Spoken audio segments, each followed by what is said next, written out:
Baten Kaitos Eternal Wings and the Lost Ocean has basically been a permanent presence in my life since I first played it back in 2004. I would never go more than a handful of years in between playthroughs, even if I didn't actually end up beating it most of the time. Especially back in the few years after its release, it very rarely stayed out of my Gamecube for very long. So with me being such a fan of it, you'd expect that I'd be ravenously waiting for any sort of continuation. And as soon as one was announced, I'd be all over it immediately. Especially since this second game, Baten Kaitos Origins, was going to be fully published by Nintendo this time around. It wasn't just a third-party exclusive. This seemed like a pretty big vote of confidence in both the game and the studio, and as a kid who valued the Nintendo name over basically anything else, I was obviously going to be playing it on day one, right? Well, actually no, but it's not because I wasn't interested or anything, it's more because this game's existence was essentially radio silent prior to its release, and it never showed up on my local rental store's shelves, so for a few years after it came out, I never knew it existed. It's not like I wasn't paying attention either. 2006 was the year Nintendo finally unveiled the Wii, and Sony announced the successor to their massively successful PS2. This was actually the first year I genuinely paid attention to press coverage of games, and E3 of 2006 was the centerpiece to all of that. But unlike nowadays, where presentations are so fast-paced that even the smallest games get a nod during directs and things like that, not so much in 2006. Only a handful of games were actually shown off during that presentation, and Baten Kaitos Origins did not make the cut. Rest in peace, Project Hammer. I mean, it kinda makes sense. The Wii was coming out in November, so why would Nintendo want customers to spend their hard-earned money on the sequel to an obscure RPG coming to the Gamecube instead of the new hotness? If they did that, no one would have enough money to buy Rayman Raving Rabbids or the Happy Feet video game. So predictably, with essentially no press backing at all, Baten Kaitos Origins largely fell into obscurity. It sold terribly. The first game was already not what anyone would call a huge seller, even for the Gamecube, and Origins barely even cracked a fraction of that success. This meant that even people who really would have been interested in it like me never knew about it until it was way too late. But eventually I did get around to playing it, and to be completely honest, I kinda bounced off it. That's largely because I was hoping for a more evolutionary approach to a sequel, something that took the original game and made some tweaks to make that already great experience even better. What we got instead, though, was entirely revolutionary. It played so differently that I didn't even really know how to wrap my head around it at the time. And that's kind of where it stood for the last 15 years or so. That weird sequel to one of my favorites that changed too much and altered the experience in a way that I couldn't appreciate at the time. But now I'm older and I'd like to say more open-minded, so I really want to see if I can appreciate Origins for what it is instead of what it isn't. So let's have a look at Baten Kaitos Origins and see if it truly is a worthy sequel to one of the GameCube's best RPGs. And before we get started, if you like what I do, like the video and maybe subscribe to the channel. If you want to go above and beyond, you can even join my Patreon, where you'll get these videos a week in advance, get exclusive updates, and even get the occasional exclusive video. Alright, plug over.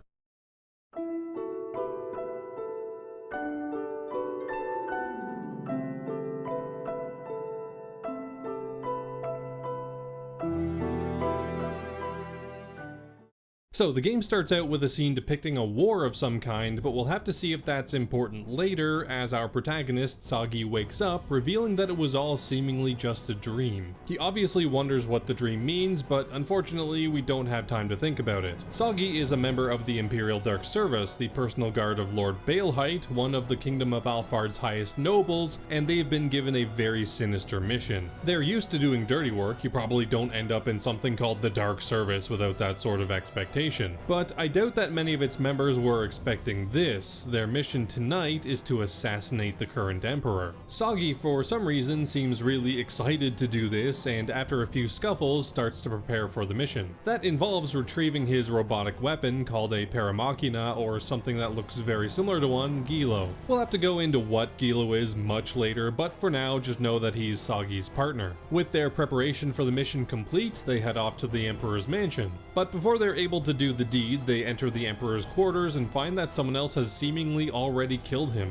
That on its own is very disconcerting, but beyond that, as soon as Sagi's team breaks in, they're surrounded by other members of the Dark Service. It looks like Sagi was set up, and the Dark Service was going to use the Emperor's assassination as an excuse to do away with him as well. He manages to escape the soldiers, but out of nowhere is confronted by a huge monster. Sagi can't do anything to it, and it seems like all hope is already lost, but just before the monster can finish him off, something comes over Gilo and in just a few short seconds kills the beast. At this moment, Sagi's head starts pounding and he collapses. When he wakes up, he's somewhere else, Gilo is gone, and he's being called on by some people he's never met. Sagi explores the area following this other group of people, but before he can understand what's going on, he again passes out, returning to the Emperor's palace. Sagi has no idea what happened or where he went, but it seems like no time has passed, and still in danger, Gilo urges him to escape. They do, thanks to this person here. This is one of Quaestor Varys' loyal assistants, a man you probably don't recognize, but if you've played Eternal Wings, you know him very well. This is Geldablame. So yeah, this is where I acknowledge what the name Baten Kaitos Origins means.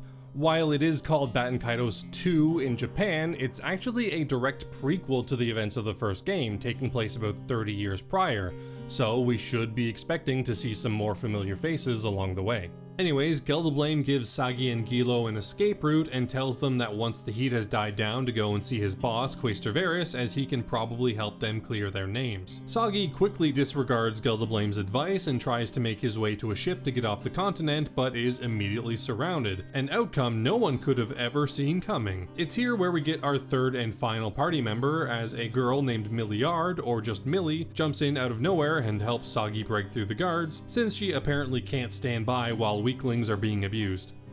They do manage to defeat the guards, including our good buddy Giacomo, and flee to Sagi's homeland, Hasale. I was really worried when I first saw Hasale, knowing that this is a prequel and that it's nowhere to be found in the map of Eternal Wings. I was kind of expecting it to not really last until the end of the game, probably being sacrificed as some sort of stakes-raising set piece in the mid-game. I was actually kinda right, too. On Hasale, Sagi, Gilo, and Millie come across another one of these monsters that Gilo killed, called an Afterling, and in a confrontation between it and one of the Empire's goons, said goon uses her giant robot to kill it, slicing a huge chunk of the island off. Upon the creature's death, Sagi is once again sent away, this time with Millie and Gilo in tow. When they come to, they decide it's about time they take up Quaestor Varys' offer and see if he can get the Empire off their tails. He does offer to clear their names in exchange for working alongside him to put a stop to Baelheit's ambitions, which involve mechanizing the entire world using his new Machina technology. After some thought, Sagi agrees, and from this point on, Sagi and co are effectively Varys' lackeys. He sends us on missions from island to island to try to put a stop to Baelheit's plans. And now we should probably start talking about the actual game, because there really is a lot going on here, a lot more than you'd probably expect. Since this is a prequel, a lot of the basic stuff about the setting and world building are the same as the first game, so I'm not going to be going into them in any detail here. I already did that in the first video, I'm not going to put you all through that again. And while we will be going over all of the basic gameplay stuff, like the side quests, exploration, that kind of thing, I think it's best if we actually tackle this backwards and go over the gameplay of the battle system first, because I don't think it meshes with everything surrounding it nearly as well as the first game's battle system did. So for a bit of a refresher here, Eternal Wings' battle system is a deck builder where each character has to build their own decks in order to fight enemies. To do this, they draw cards and play weapons during their turns, trying to take advantage of elemental weaknesses to do damage to enemies, and use armor to block incoming attacks on the enemy's turn. What really took it over the top was the inclusion of card numbers that could be played to make specific hand types, similar to poker, that in the right circumstances greatly increased the effectiveness of the played hand. So success in that game meant building strong decks with strong cards and complementary elements that could easily form hands that awarded a big prize bonus. It was a blast to use and is easily one of my favorite battle systems in any RPG, although I do admit it has its fair share of problems that bring it down a noticeable amount. So coming into this game for the first time, I was wondering how Monolith would be able to improve on the system while keeping the soul of Baten Kaitos there. A simple discard feature would go a long way to fixing a lot of my problems with the game, but there was a lot more they could do too, and I was expecting some things to change. But dude, I had no idea what I was getting into because this is no simple evolution of the previous game system. Baten Kaitos Origins does use a deck building system that on the surface seems a lot like its predecessors. You still take turns, and on your turn you get to play cards from your hand to attack the enemies or protect your party's health. But beyond the more fundamental similarities, these battle systems couldn't be any more different, to the point that if you took the core mechanics out of the games and put them side by side, you probably wouldn't even be able to tell that they were from the same series. So let's just get this out of the way. If you think experience with Eternal Wings' battle system is going to be helpful to you here, you are so wrong. If anything, it's going to be actively harmful and make your life so much harder. Even beyond that particular handicap, which we'll have to get into a little bit more later, I think Baten Kaitos Origins does a really bad job of selling itself early on.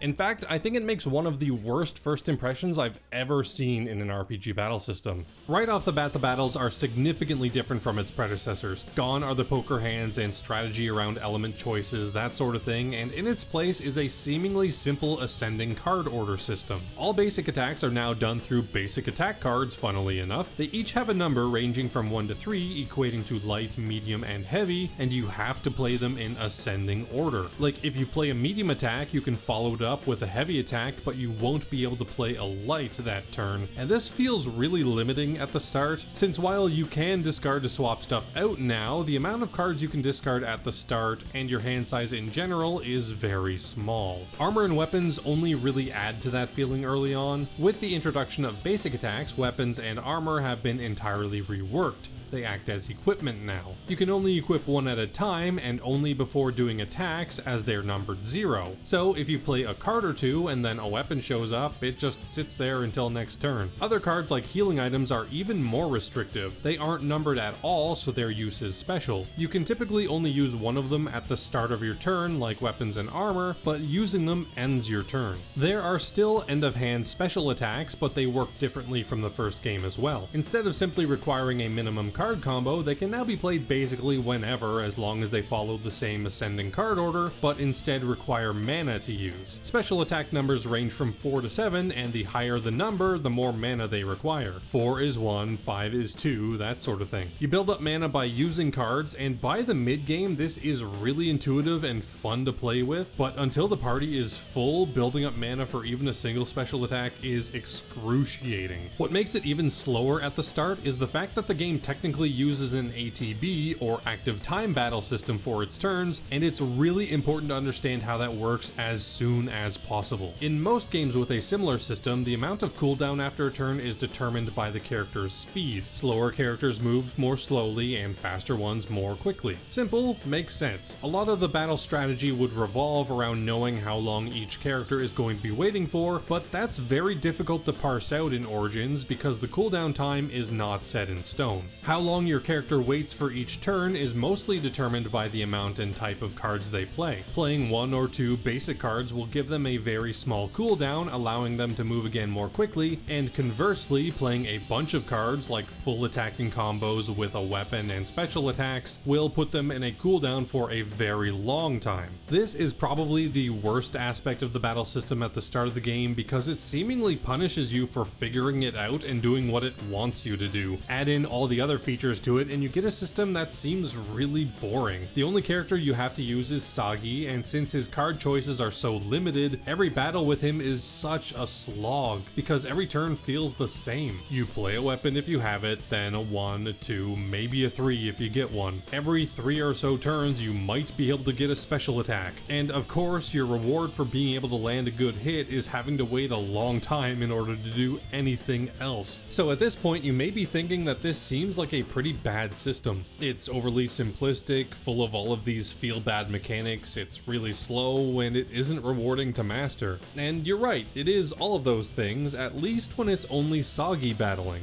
As soon as you add both Gilo and Millie to the equation, not only do all of these issues effectively disappear, but the entire flow of the system changes because having all 3 characters around fully enables the system's most important mechanic, the relay combo. So since the game is on an ATB system, system, turns aren't exactly set in stone, and you can end up in a situation where more than one party member is ready to act. If you want, you can just play out turns like each character is wholly separate, and that alone does a lot to improve the pace of the system, since pretty much no matter what's happening in the battle, there's likely not going to be a lot of downtime. But when you start to think of your team as a team and set things up in just the right way, this can enable a relay combo. Relay combos work like this. Once one character does their attacks, if their turn ends on a special and a weak attack card is available, the next character can immediately start their turn doing everything they'd normally do while attacking the enemy, which does include equipping weapons. This is important since while the ATB is still running as per normal and enemies will be queuing up their turns, relay combos will bypass the turn order with each subsequent member piggybacking off of the first one's turn. You need to take advantage of this a lot, not only because getting out turns faster means starting new turns faster, but also because there are a ton of status effects that can absolutely ruin your day when trying to set up combos. Getting all of your attacks out onto a major enemy before another puts someone to sleep can be the difference between an easy win and a painful loss. And man, I really mean easy win. If you set these up properly, drawing full combos with special attacks from all three of your party members, and add in the extra damaging EX combos by playing specific cards in specific orders, the damage you can do is absolutely insane. One-shotting the final boss is not out of the picture, that sort of thing. And you're going to want to do these combos as often as possible and make them as explosive as possible because it doesn't just help with clearing individual battles faster. When you win battles, along with experience points to level up your characters, you get what are called tactical points or TP. You use these at the endmost Bethel to class up your party.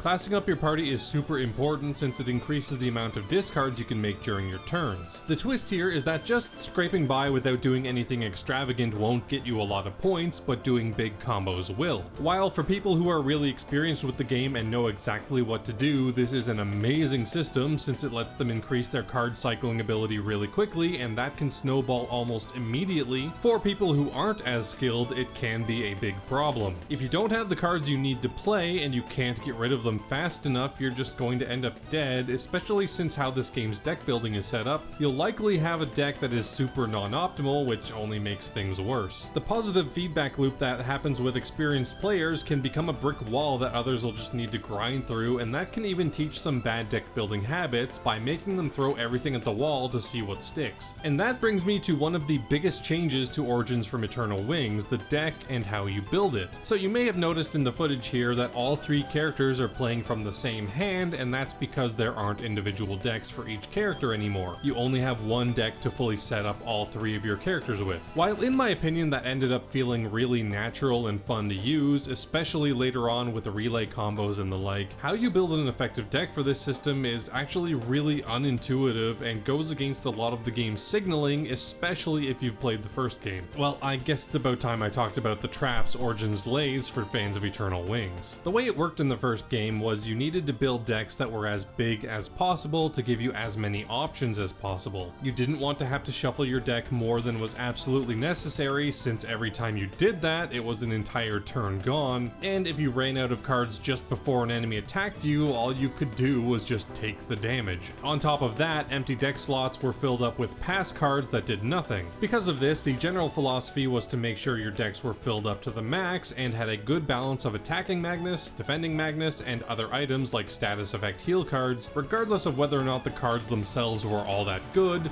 as anything was better than nothing.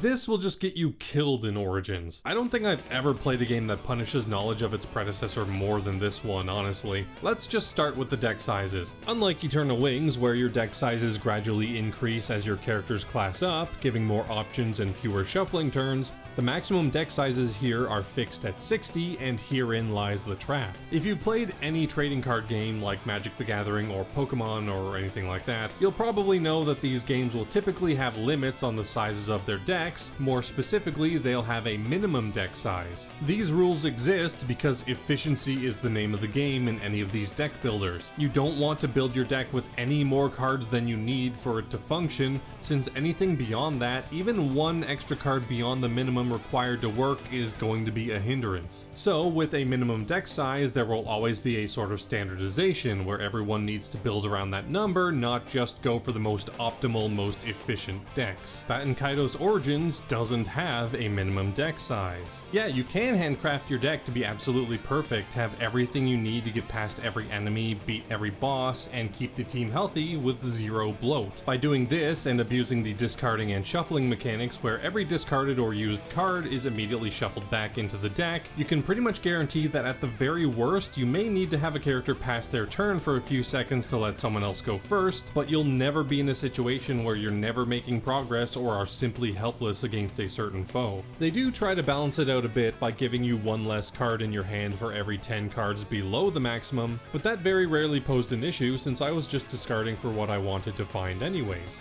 This was my galaxy brain moment for this battle system. Sure, when they were all fully fleshed out, all of the other mechanics were fun, fast-paced, and strategic when I was able to use them. However, once I was able to whittle my deck down to the bare minimum, so all of this stuff was so much easier to actually do, nothing really stood a chance against me for the rest of the game, and that was an amazing feeling. But I was only able to reach that point by completely ignoring everything the game was pushing towards me in terms of card rewards from battles, quests, and exploration. Much like the first game, you'll get tons of card rewards from exploration and side quests, most of which will end up being items, armor, and weapons. In the context of Eternal Wings, that's a really good reward, because any card can be useful given the right situations there. But here, most of these cards will just end up being unnecessary bloat at best, or actively harmful at worst. Remember how you can only equip one weapon or armor card per character at a time? Well, filling your deck with 10 weapons and 10 armor pieces will just end up creating tons of situations where your hand is filled to the brim with cards that are utterly useless and prevent you from doing anything, recreating that bad feeling I got from the very start of the game. What I found is that the best way to handle things like this is to make a choice. Are you using armor to survive bigger hits more often while drawing out the battle length, or weapons, which makes your party a bunch of glass cannons that can destroy anything in just a few minutes? Based on your choice, you pick one piece of equipment for each party member and only have that card in your deck. Since you can cycle cards out really quickly, even once you use it and it gets shuffled back in, it'll show up again pretty quickly, so you'll likely not miss it for long. Personally, because of how quickly you can die regardless of whether or not you have armor, I feel like the best defense is a good offense, so I always went with the weapon option, which made fights go by even faster than they already were. From there, it's really just a matter of filling out the deck with the rest of the necessities. I know that this game has a pretty strong reputation for being incredibly difficult, but honestly, I feel like most of those complaints come from people who fell into these traps. Yeah, if you build your deck up to the max amount of cards and fill it out with useless crap that you'll only ever discard, you're going to have a bad time. You'll quickly get overwhelmed by enemy onslaughts no matter what you do, and you'll never be able to use any of the game's systems to your advantage. But it evens out and feels a lot more fair once you've rejected those ideas and accepted what the game's battle system really is. A fast-paced digital TCG with no minimum deck size. But here's the problem. Most attacks are basic cards that don't have any unique effects on their own, meaning probably half your deck is effectively variants of the same card. Most specials very rarely need to be swapped out since elemental weaknesses don't matter that much, just pick your favorites and let them fly. And you really only need 3 pieces of equipment total, along with 3 or maybe 4 healing items if you're not confident in the heart of the cards. So what happens with all of the other cards you get from quests, the shop, etc.? They just sit there doing nothing forever. While, yeah, that's not great from a game design perspective, it heavily limits deck variety, which is something that the first game excelled in. I am pretty impressed that they managed to nail the experience of opening booster packs in real life. You take the one good card, and then you throw the rest to sit in a bin for the rest of time.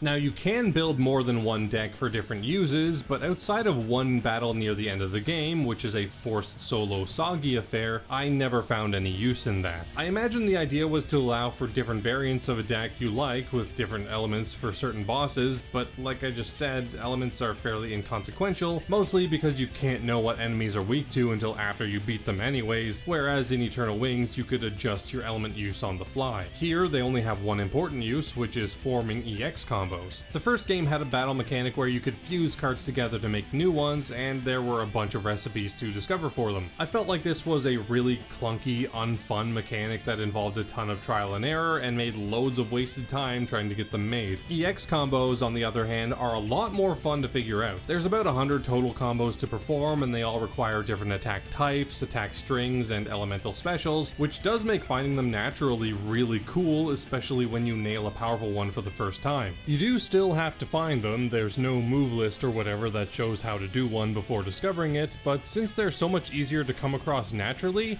I didn't find that to be much of an issue. The game can even help you out with finding them occasionally. Remember how the first game had a relationship mechanic which influenced how frequently you'd get spirit finishers? Well, Origins has a similar system, but it instead influences which cards you'll be drawing next. If your relationship with Soggy is good, you'll be much more likely to draw cards that will lead to strong combos, which inherently makes finding EX combos much easier, and just increases your damage output, which is really helpful against bosses. And speaking of bosses, this is something that Origins really excels in overall. While for the most part bosses in Eternal Wings were just one or more big guys with big health that you hit until they died, many of the bosses here in Origins are a lot more unique and interesting, and make you plan things out or alter your strategies on the fly in order to win, which is really good to see. One of my favorite examples of this is this boss, one of the afterlings that is found in Anue Nue. It roots itself into the ground, and the strategy to beat it isn't to directly attack it, but to cut it out of the ground. Every few turns it'll do a stance change of sorts where either its head or roots will be exposed. In order to win, you'll need to plan out your attacks just right to have them land while the roots are exposed, since if you hit the head too much and the creature dies, you lose. Now, even if you do win, you still technically end up losing, which is one issue I have with the bosses in this game. More often than not, when you're fighting a boss here, you're not gonna end up winning. Yeah, over time Monolith has developed a love for forced loss boss fights, where even though you complete the boss fight, narratively you still lose. I don't mind when this happens occasionally, but Origins will set up multiple forced boss fights in a row, and it really doesn't feel great to never get a win, you know? You need to pace these out a bit, let the player actually earn some W's before you hand them an L to humble them for the benefit of the story. The party here loses so much that it kinda makes me wonder how they end up reaching the end of the game alive. However, the fact that these fights are lost doesn't necessarily mean they're difficult, which brings me to the game's difficulty curve, or rather its lack thereof. Yeah, in my experience, this is a game that once you figure out how it works, it never really gets any more difficult throughout the experience overall. This definitely has a lot to do with the deck makeup, since aside from gimmicks, once you have a good deck built, you can kind of flowchart things, which isn't necessarily a problem. People do like playing Ken in Street Fighter, but you'd think that as the game goes by and enemies start to get faster and stronger, that the challenge level would also increase, but not really. There are a few difficulty spikes though, to be sure. For instance, the Hollow Bird can be a terrifying one for someone who doesn't know its gimmick. It's arguably a worse disc swap boss than Giacomo was in Eternal Wings for first time players, and there is at least one more story boss that is way too hard for no reason, but aside from those few outliers, the difficulty curve is so smooth that I'd be hard pressed to say it wasn't a straight line. But for those who do end up having trouble with the system, you can always grind levels, which is a lot more helpful than it was in Eternal Wings. Stats actually mean something now, and even a few levels can take your team from being wiped out by a boss to clearing it with few issues. The great, if a little convoluted system from the first game is gone, character leveling is based on simple experience now, and you can't stockpile levels for bonus stats. That doesn't really bother me that much, I just thought the original system was neat. And of course, if things do get too hard for you, the accessibility options added to the remaster are always available, which can help someone out of a tough situation in a pinch. Now, I've pointed out a lot of issues I have with this battle system because I do have a lot of issues with it. It starts out incredibly slowly, has a lot of mechanics that don't really matter, and if you want to have any fun with it at all, you kind of have to optimize any variety out of your deck. But I don't want to come across as disliking the system as a whole, because that's absolutely not the case. Most of my complaints only really apply on a meta level, you know what I mean? In the moment, when you're actually fighting, playing big hands, doing tons of relay combos, and having my planning and deck building come together, allowing me to tear through even the toughest of enemies, most of my major complaints, like elements not being super useful, the game not really ramping up difficulty as I'd prefer, or the fact that I have 150 weapon cards sitting in my inventory never to be used, just don't really matter. This is the sort of battle system that lets you get into a flow state. Everything just falls into place in just the right way, and it feels incredibly good to master. Knowing what to play and when becomes second nature, and I started to develop a bit of a sixth sense for when I needed to heal and when certain cards were going to start to show up again. Sure, most battles ended up feeling similar, but they're basically the most fun battle in the game every time. There are very few RPG battle systems that are more engaging and fun on a fundamental level, and that does a lot for the overall experience of fighting these battles. And thankfully, it's not like most of Monolith's more modern works where you can be waiting nearly as long as Origins is in total to finally have full, mechanically complete battles. Seriously, why did it take so long to get chain attacks in Xenoblade Chronicles 2? You can have nearly the full battling experience within a few hours of starting the game, and even though it really doesn't get much more complex from there, the only real added mechanic is Mana Burst, which lets you use all specials in a turn for free once you hit 5 mana, with a cooldown afterwards. It never gets boring, which is an awesome achievement. So now we're going to be talking about the rest of the gameplay that Baten Kaitos Origins has to offer, and much like the battle system, it seems very similar on the surface, but has a slew of changes that alters the experience in a lot of really interesting ways. In fact, I would actually go so far as to say that Baten Kaitos Origins gameplay as a whole here is almost unilaterally smoother and more fun than the originals. Starting with the basic movement, while I didn't think it was terrible in Eternal Wings, it definitely was serviceable for an early 2000s RPG. In hindsight, it is pretty strange how people with wings basically never used them to get around. Sure, they got some use in cutscenes and the like, but outside of that, Callus just hoofed it everywhere. Origins, on the other hand, really leans into the wings for the game's exploration and movement, and it makes getting around so much faster. Basic stuff like jumping over gaps and climbing ladders are way quicker since Sagi knows he has wings and just ignores them, flying to wherever he needs to get to. More importantly though, there's a wing dash that Sagi can do, which lets him move much faster than he normally would be able to for a short while. This is a pretty cool mechanic, not only because it lets you get from place to place much quicker, but it also adds a bit of a risk-reward system to entering battles. As you dash, an exhaustion meter will start to fill. As you get closer to the top, the amount of mana your party starts with goes up, giving you a max of 2 if you start a battle just at the top, which can be huge.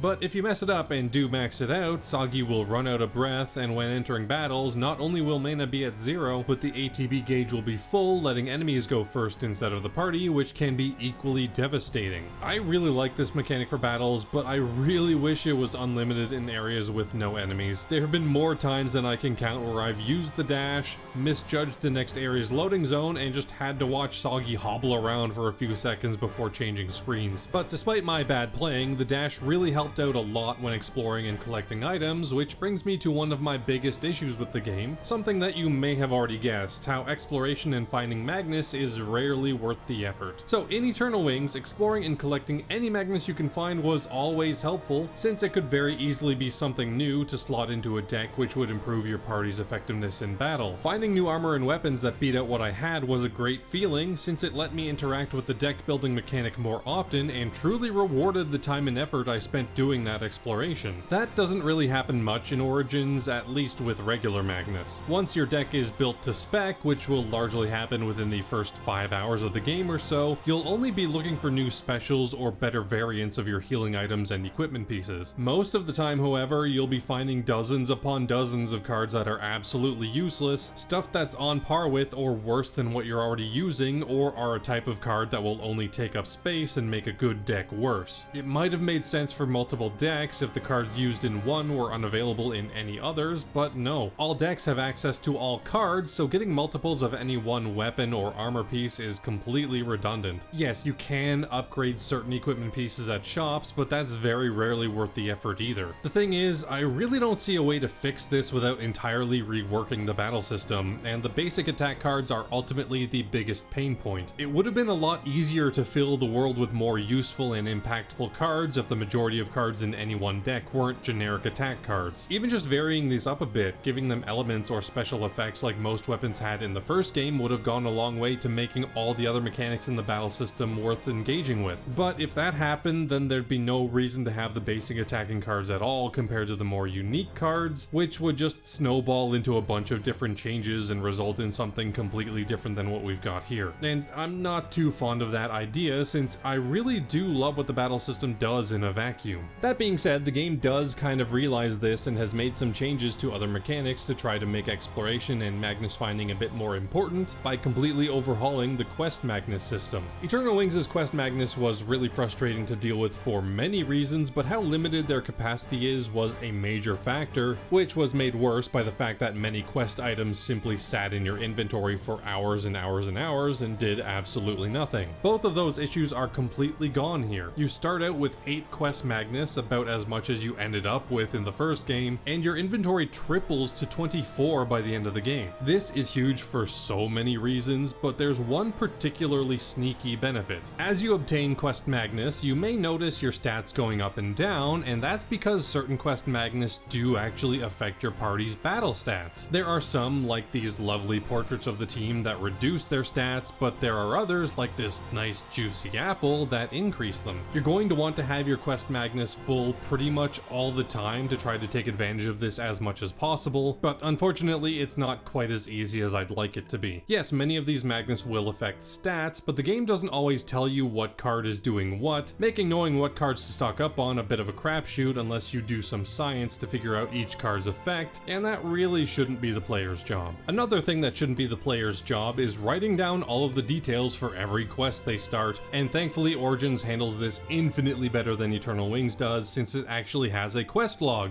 Hooray! Seriously, this is such a huge improvement over the first game. One of the reasons Quest Magnus was so hard to keep track of was because you never had any idea what would be required for any one quest if you didn't manually keep track of every single one. By simply adding a quest log, you know every quest you've started and you know what each one entails. It's so much simpler, so much easier to digest, and made me so much more likely to actually go out of my way to complete regular quests that I'd likely have ignored in the first game. The game's structure actually really helped out with this too. Unlike Eternal Wings, where for the vast majority of the experience you were locked on a railroad and had no way to freely travel, making side quests largely an endgame cleanup activity, for the most part, once you start traveling around the world, you can go to and from wherever you've been whenever you like. It's so nice to be able to actually explore and complete quests at my own pace. You're not forced into either completing everything ever right now or not doing anything ever. It's so much more open, and I really appreciate that. The quality of the quests themselves hasn't improved that much, however. Some are a bit more involved, requiring the use of the new Magnus fusing mechanic to create Magnus instead of solely waiting for them to age now, which is fantastic, but some of the quests are even more time consuming and soul crushing than the original games were, which is very impressive in the worst way. There's one quest you get from Kuzman which involves getting a little pet Pac-Man to carry around in your Quest Magnus. Do not do this quest. Over time, Pac-Man will move around your Quest Magnus and eat them all. You can't get rid of him once you take the quest until you've fed him every optional Quest Magnus in the game. This is seriously one of the worst quests I've ever seen, and genuinely takes about as long as the game does from start to finish to complete. Seriously, just avoid it at all costs. If you want a pet Pac-Man, just buy the amiibo. I don't actually have a Pac-Man amiibo, but I wasn't going to buy one just for this shot. Not all the major quests are like this. The arena quests are pretty fun since it's mostly just battling, and the other major collection quest, Sedna, is pretty fun on its own. Sedna is a small town that exists in the outskirts of the area that Mira resides in, and if you know anything about Mira, you know you're in for a visual treat here. It's a town that's largely built out of claymation structures, and the goal here is to rebuild the town, as long ago someone came through and turned it all into Magnus. It works the same way as the Constellation quest did from the first game. There's a bunch of Sedna Magnus to find, and as you collect more and more, the town gets fuller and fuller until it's finally complete. And on that note, I think it's about time we talk about the game's presentation. On the visual side, aside from Sedna, which is a really impressive piece of visual design, there isn't that much to say about the game as a whole. It uses the same pre-rendered visual style as Eternal Wings and doesn't really do much to stand out or push boundaries beyond what was already done. Character models are noticeably improved, but aside from that, there's very little improvement from game to game, although that is to be expected and not really a criticism. It looks good. On the audio side of things, we again need to talk about voice acting. Much like Eternal Wings, the HD remaster removed the English voice acting for Origins, and I'm even more puzzled by its exclusion here than I was for that game. Like, I get it, Eternal Wings' voice acting wasn't a slam dunk overall, so I can sort of see the reasoning behind removing it, but Origins' performances are largely great, and it even included more veteran voice actors like Robin Atkin Downes and Kim My Guest. And Johnny Young Bosch here is just doing his Renton Thurston voice, which triggered all sorts of nostalgia for me. Honestly, and I absolutely hate to say it because my man ended up killing it as Beat in The World Ends With You, but Crawford Wilson, who plays Soggy, is probably the weakest link here. Not bad by any means, but this was his first major voice acting role, and you can tell he wasn't super confident doing it yet. When it comes to music, Motoi Sakuraba kills it once again, and honestly, I think this soundtrack is overall even better than the first games. The remixes he's done for this one, like Temple of Celestial Flowers,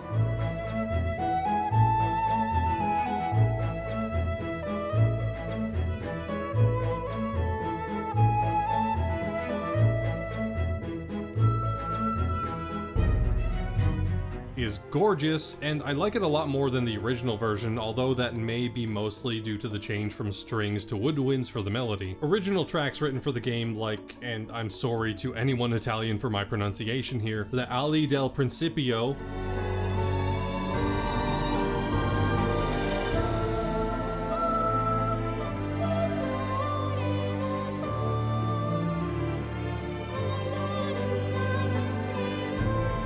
are so amazing, seriously. This is the game's main theme, and beyond just being a great song, this was a full family project for Sakuraba. His wife wrote the lyrics, he composed the music, and his daughter sang. It's one of his favorite and most personal works, and you can tell by how much care was put into it. Battle tracks are just as enthralling in my opinion, with the obvious valedictory elegy,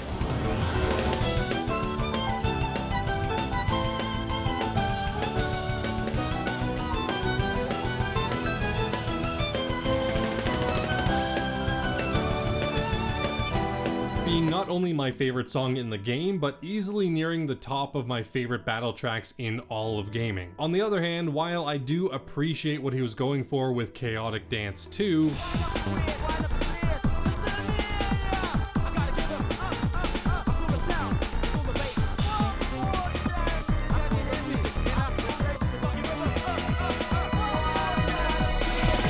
it's not quite on the level of the first games in my opinion here. Still really good and fits young Giacomo really well. Alright, so now I think it's about time we start heading back towards the characters and story. Thankfully, the first 2/3 of the game is fairly straightforward plot-wise, so I'm going to be able to give you the Cliff's Notes on a lot of it, but regardless, if you want to skip, here's the timestamp, it's somewhere around here, you know what to do, let's go. So where we left off, the party had just agreed to be Quaestor Varys' underlings to help him stop Bale Height's pro-machination plans. Their first task is to head down south to the town of Aza and suss out the identity of a terrorist that had been bombing many different parts of the Empire and has been hurting many civilians by doing some detective work. It was at this point in the story that I knew I was in for something quite a bit different than what we got in Eternal Wings. For all intents and purposes, the story of the first game was very simple. A big bad was going to go do a big bad thing and we needed to stop it. Yeah, it had some immaculately done twists and turns, which elevated the story a ton from the player's perspective, but there wasn't a ton of nuance, at least without going deep into the nitty-gritty of people like Georg and Giacomo's motivations. Gelderblame was a cartoon villain who was being manipulated by an anime villain, essentially. But even in the early hours, Origins isn't giving us these straight-up black and white evil versus good dichotomies. By all accounts, the people of Aza are being oppressed by the larger empire, having their citizens exploited and killed and their resources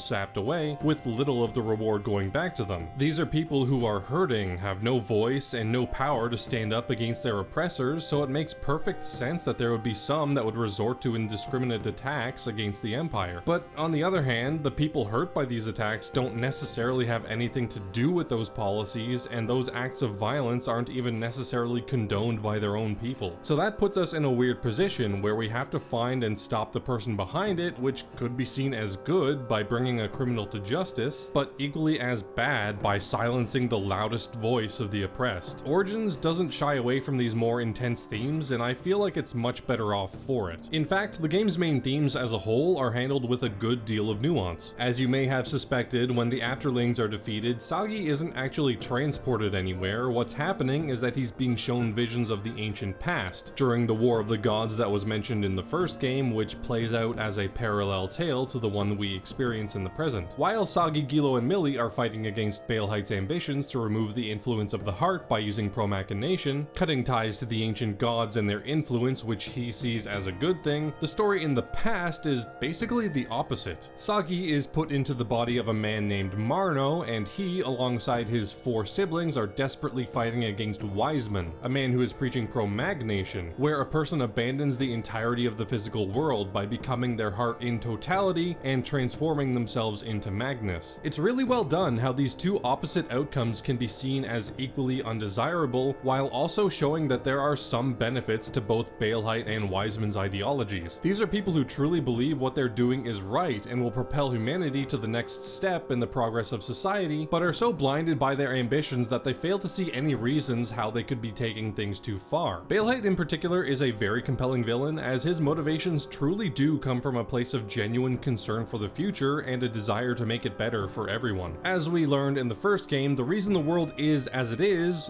because the War of the Gods effectively destroyed the Earth, and the only reason humanity survived at all was thanks to the continents rising into the air above the toxic taint clouds that saturated the Earth in the war's wake. He's trying to prevent something like that from ever happening again, and while he is sure of his vision, he does end up questioning his actions by confiding in his guardian spirit, Daimon. We even get to see his conversations with Daimon, with fake dialogue box choices and everything. That's a pretty important detail, but we'll get into why in a little bit. Our protagonists are just as compelling in my opinion. Sagi is a really great lead, and while he does fit a bit more into the general good guy archetype than Callus did, which is what made him interesting, Sagi is quite a bit deeper and more well-rounded than Callus was. Even from the start of the game, yeah, he enlisted in the Dark Service to earn money to send back home to his mother and the orphanage she runs, but his other goal was to try to use that position to kill the Emperor himself as payback for making that orphanage necessary. He honestly doesn't grow a ton on his own. Sagi at the start of the game is very similar to Sagi at the end, but his bonds and relationships grow a ton, which really rounds him out. His longest lasting friendship is to Gilo, who is quite a bit of a mystery. He's a living automaton, being very similar to the paramachina automatons that the Empire uses, aside from the fact that he can,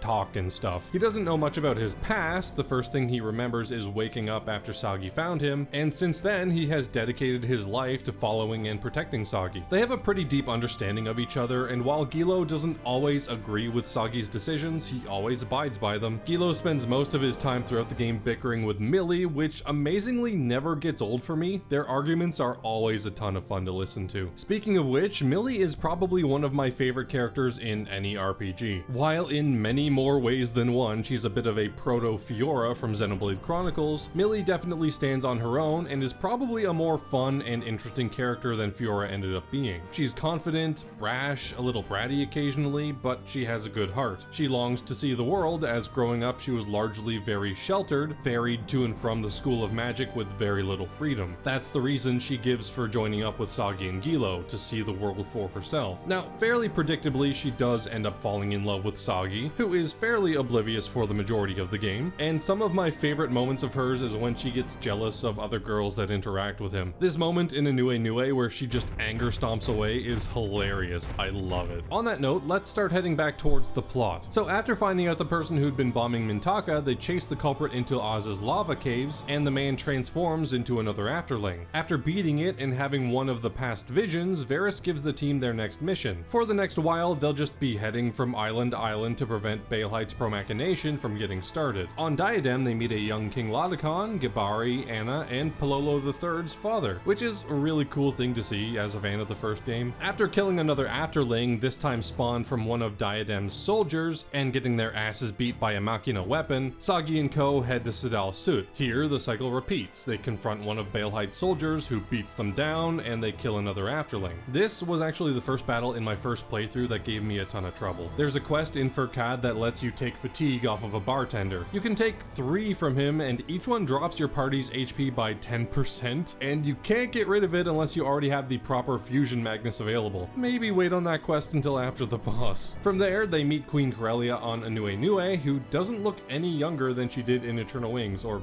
maybe she just doesn't look any older in Eternal Wings, whatever. Same thing here, another afterling, another machina weapon, another beatdown. At this point, things are starting to look pretty rough for the party, and things aren't going to be getting much better anytime soon. While the team was out doing their thing, Varys and Baelheit were both campaigning to be the next emperor, and when the party gets back to Mintaka, the two are giving their final speeches, but Baelheit has a trump card. He had his underling Shanath, who is the guy who actually killed the emperor, kidnap Sagi's mother, and intends on making an example out of her. She's paraded out in front of the crowd, is forced to spread her wings, and within just a few seconds has them ripped out. Sagi understandably goes berserk, and under the emotional stress of the situation, actually transforms into an afterling himself and is sent into the past once more. In this section in the past, we learn something earth-shaking. We know that Marno and his siblings have been trying to fight off Wiseman's promagnation, but it's how they did it which is more interesting. They made a pact with a group called the Dark Brethren to give them power, which was seemingly going to help them defeat Wiseman, but it didn't really work out that way. On the battlefields, after using their dark power to kill many of the former townsfolk, Marno's group is cornered by a group of magicians wielding the ancient relics, the Ocean Mirror, the Earth Sphere, and the Sword of the Heavens. But their secret weapon is even more devastating. As the two leaders say out the group's names, a puppet swoops in to kill each one. Now this puppet is obviously Gilo, giving us a good hint as to his past, but it's the party's names that are more important here. Sef, He, Yaze. Thoron, Che, Ladra. Pieda, Le, Monarna. Ven, Bo, Narco.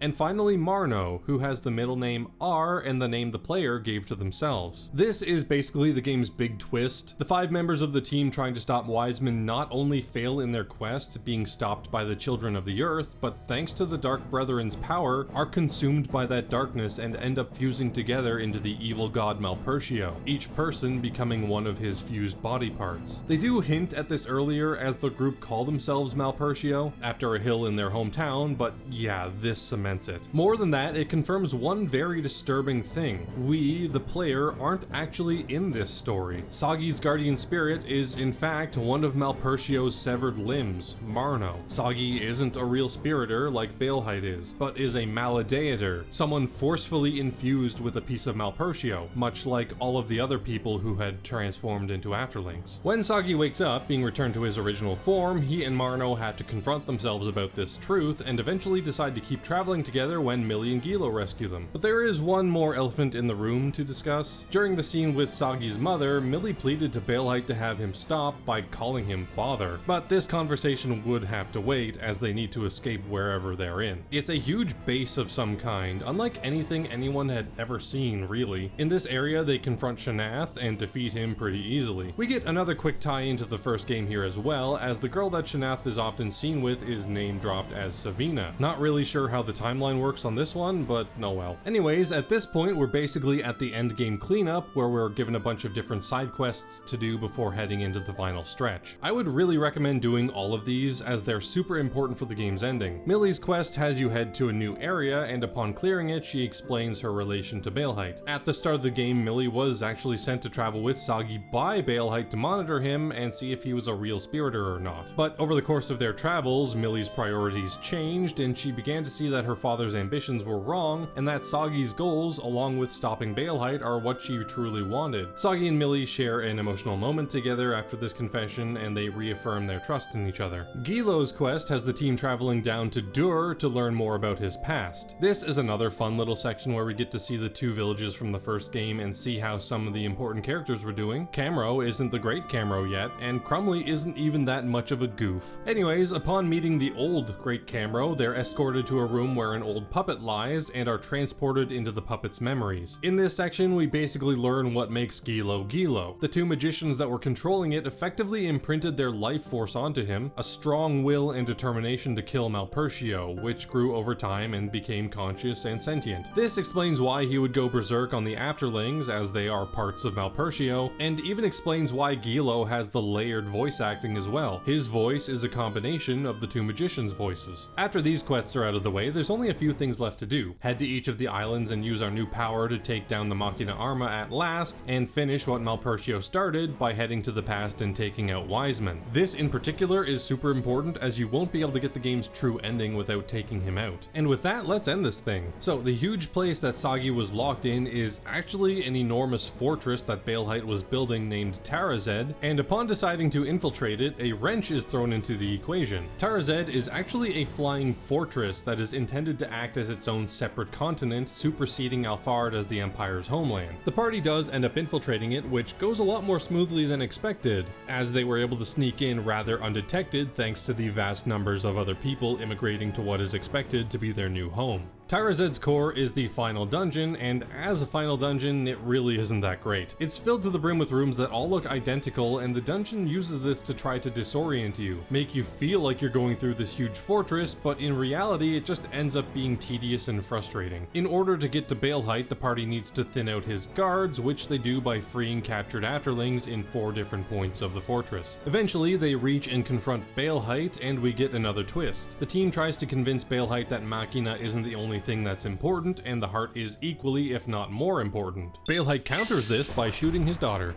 Now, of course, she doesn't actually die, as she's been hiding something else from Sagi. She is, at least partially, made of Machina. Around 15 years prior, Baelheit was doing experiments for the Empire to create Maladeators, and something went wrong. The Prospect Maladeator was instead transformed into an Afterling, which went on a rampage, killing Baelheit's wife and gravely wounding Millie. Unable to deal with the guilt, he put Millie on life support and ran away to Mira, where he met Daimon, which put him on the path of promachination. Using Machina, he was able to rebuild Millie, saving her life and giving himself a new purpose. We then have a full fight against Baelheit, and this is a really cool battle. He's a spiriter, so he uses the same spirit finishers that Kaitos was able to use in the first game, and the music for it is an orchestral arrangement of the True Mirror, which is amazing. Upon defeating him, Daimon realizes that what they were doing was wrong, and Baelheit starts to come around. But this is where Varus shows his hand. Now that his rival has been defeated, he takes the opportunity to kill him once and for all. He also reveals that he was never a spiriter despite what he told the party earlier in the game. This was actually hinted at pretty cleverly as well, as we never get to see Varus communicate with his spirit like Sagi and Baelheit do, which did suggest he may have been lying about it. Varus heads down into the depths of Tarazed to make use of it himself and wage an all-out war on all of the islands, but we can't let that happen, so the party heads down to stop him. His fight has a few different phases and is only really difficult because of the robot minions he has with him. If you target Varus at all while any of these robots are around, they'll swoop in and block all of the damage. Eventually, he gets worn down and is defeated, but it's at this point where I hope you went back into the past and defeated Wiseman, because if you didn't, you won't get to see this true final boss. Somehow, Wiseman's soul had lived on throughout the years and imprinted itself onto Varus, which at least does explain a bit of his ire towards promachination. With Varus gone, Wiseman surfaces, and it takes the form of Varus Wiseman. While this boss is really cool thematically and visually, mechanically it's kinda disappointing. He's largely just a bigger and slightly more dangerous version of Wiseman, and the fight plays out very similarly. But eventually, with the power of friendship and Malpertio on his side, man, that's a weird thing to say, Sagi strikes Wiseman down forever. With the final boss down, it's time for an epic escape sequence. The party quickly heads back up the way they came from the bottom of Tarazed, where they're caught in a snag, literally. Sagi gets caught by some cables and is incapacitated, so it's up to Millie and Gilo to save him, but it requires a sacrifice. The machine to free him is broken and needs someone mechanized to enter and activate it. Millie wants to be the one to save him, using her Machina body for good, but this is Gilo's hero moment. He enters the machine, letting Sagi and Millie escape. During the escape, if you've defeated and spared Baelheit's soldiers, they show up to help in the escape sequence, which is nice to see. But Sagi and Millie are stranded. Their ship is gone, and Tarazed is too far away from land for them to make it. Millie falls, and with no other option, Link jumps to save her.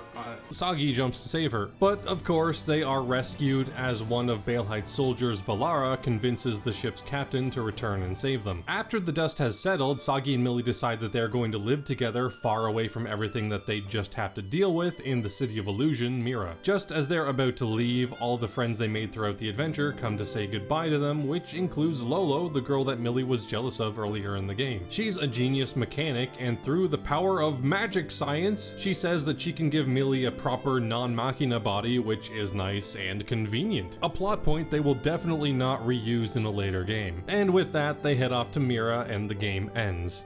But of course, the story is far from over. In a post-credit scene, we find ourselves back in Alfard with the government in shambles. In order to portray some sense of stability, the country needs a new emperor, and who better than the only one of Varys' inner circle to survive, Geldablame. This change flips a switch in him almost immediately, and he starts putting things into motion that would trigger the events of Eternal Wings. He calls for the scientist Georg, and starts the search for the End Magnus.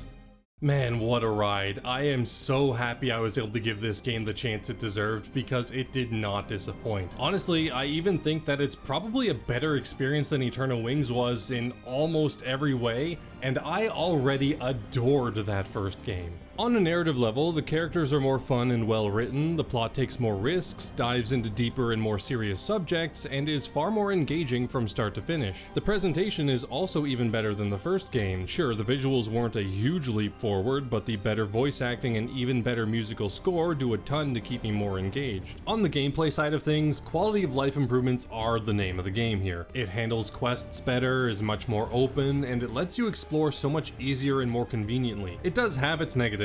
Item collection isn't nearly as rewarding as the first game, and I didn't mention this earlier, but a few sections have really odd and obtuse progression requirements, but those are honestly pretty minor issues. Where I do have some more major issues is with the battle system, and a lot of that comes down to a pretty poor first impression, really counterintuitive deck building, and the fact that I loved the first game so much, which not only kind of colored my impression of this when I first played it, but also actively sabotaged my success during battles. That being said, my complaints with the battle system are still not game-breaking, and it's just so incredibly fun to engage with when you've got the right setup. I pretty much never do these arena quest lines in any game I play, but I did it in both my playthroughs here. I just enjoy it that much. All in all, Baten Kaitos Origins is another near masterpiece in Monolith Soft's repertoire. It's such an amazing experience from start to end that one of the reasons why I took so long to make this video was because I couldn't stop playing it long enough to write the script. The fact that it pretty much never makes it onto lists of the top 25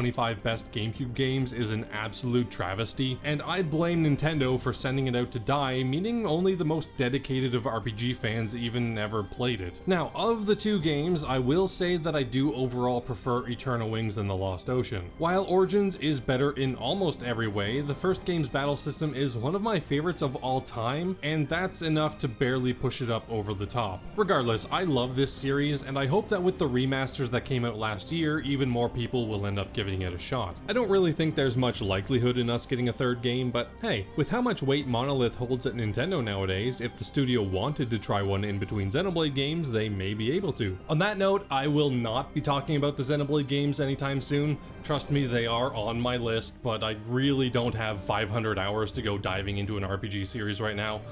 Maybe in the future? Who knows? Anyways, Transcension. Have you played this game? Did you love it? Did you hate it? What would you rate it? You're the best, you're the best. What should I review next? Hit the like if you like, and please subscribe, and please don't cry. Hit the bell as well. Check out some other videos that are next to my head here if you want to.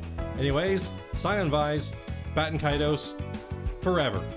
And before I end the video, I want to thank my amazing paid Patreon members, R.A. Miller, Anon42, Louis G, Nick Ulrich, Adora Shark, James Fish, Drawing and Stuff Artist, Another, Totally Not a Droid, Ryan Powell, Lucky Wonderfish, Creeping Briar, Matthew Lorigan, and Dom. You're all the best. Thank you so much.